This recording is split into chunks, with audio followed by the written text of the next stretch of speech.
In the last video, I talked about mind decluttering, so I'm going to continue with some mind stuff. I recently read this book called The Ultimate Introduction to NLP by Richard Bandler. NLP stands for neuro-linguistic programming. The beginning of the book didn't resonate with me very strongly, but then I got to the exercise about learning to orient oneself toward a brighter future, and it brought me to tears. He said lots of people go into their past and pick all the crappy things that happened to them and then think about what will happen in the future. In this exercise, you think of 5 wonderful experiences in your life and you connect them together.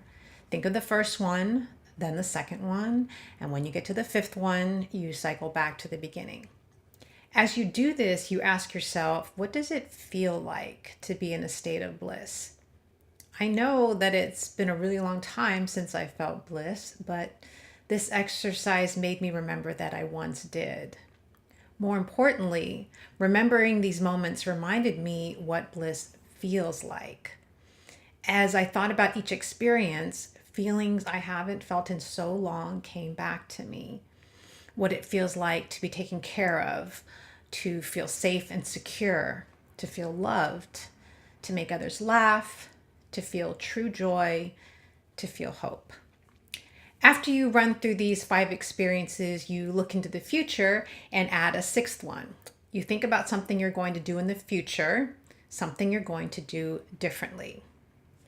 About a month ago, I was gung-ho about discarding some just-in-case spare parts that had been sitting in a box on my dresser forever. I was sick of seeing the stuff day in and day out, and I thought, that's it, they're fucking going. But the minute I picked up one of the parts, a what if thought crept right in.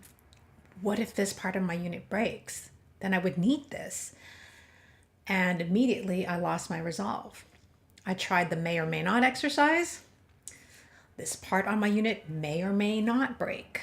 And that wasn't enough to get me over the hump. I ended up putting the parts right back in the box and returning the box to where it had been sitting on my dresser. Well, the morning after I did this NLP exercise, I felt like my resolve to get rid of those spare parts had returned. I wanted to do something differently. It was garbage collection day, and I wanted to discard those spare parts. Holding on to them and the box containing them was not helping me feel bliss. So I tossed the spare parts and recycled the box they wrote in on. Has it spurred me to go running around my house tossing all my spares and backups? Unfortunately, no.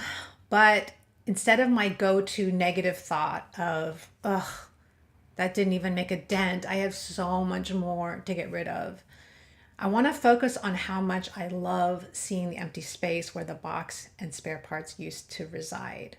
I want more of that.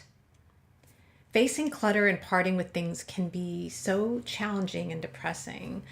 I'm open to anything that might help me feel more positive and motivated.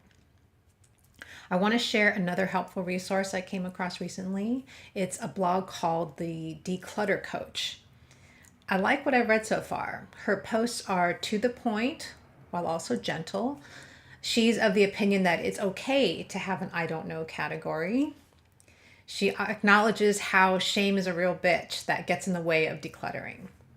A lot of her focus is on choosing new positive thoughts and using new words.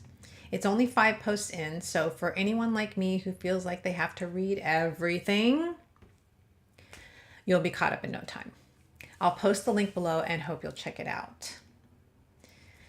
Most days, I feel like I'm a fat kid on a seesaw. Even though I keep pushing off the ground, I'm not getting up in the air. I want to move closer to the center to achieve equilibrium and get off the ground.